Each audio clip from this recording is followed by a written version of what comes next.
दुपारला मस्त अशी झोप घेतली आणि फ्रेश झाले. नंतर या केसांचे काय करावं काही समजत नाही. दुपारची झोप झाल्यानंतर मला खूप जास्त आळस येते, त्यामुळे मस्त अशी चाय ठेवली.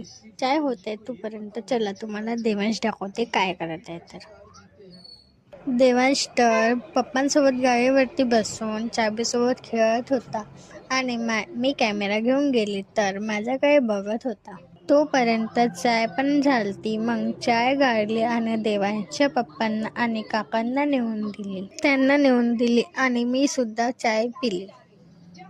देवांशचे पप्पा स्कूल बसवरती गेले आणि नंतर देवांश त्याच्या विक्स सोबत खेळत होता, कारण त्याच्याकडे एवढे सगळे खिलवून ठेवले तरी पण त्याला विक्सच खेळायची होती. मग तो विक्स सोबत खेळत बसला होता. देवांशचं खेळून झाल्यानंतर आम्हा दोघांना पण बोर होत होता, म्हणून आम्ही दोघं पण गेलो झुल्यावरती झुलायला. मला सायंकाळचा स्वयंपाक करायचा होता, म्हणून देवांशला बाबांकडे नेऊन दिलं आणि मी स्वयंपाक करायला घेतला. डाळीचा कुकर लावून घेतला, पीठ भिजवून ठेवलं. वरण भात होत आहे तोपर्यंत बेडवरचा पसारा उचलून घेतला.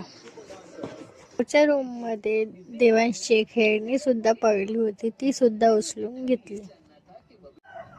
माझं सगळं उचल वाचल करून झालं तरी सुद्धा भात व्हायचा होता. मग मी पिठाचे गोळे करून घेतले. भात झाल्यानंतर पोळ्या सुद्धा करून घेतल्या. वरणाला तडका दिला.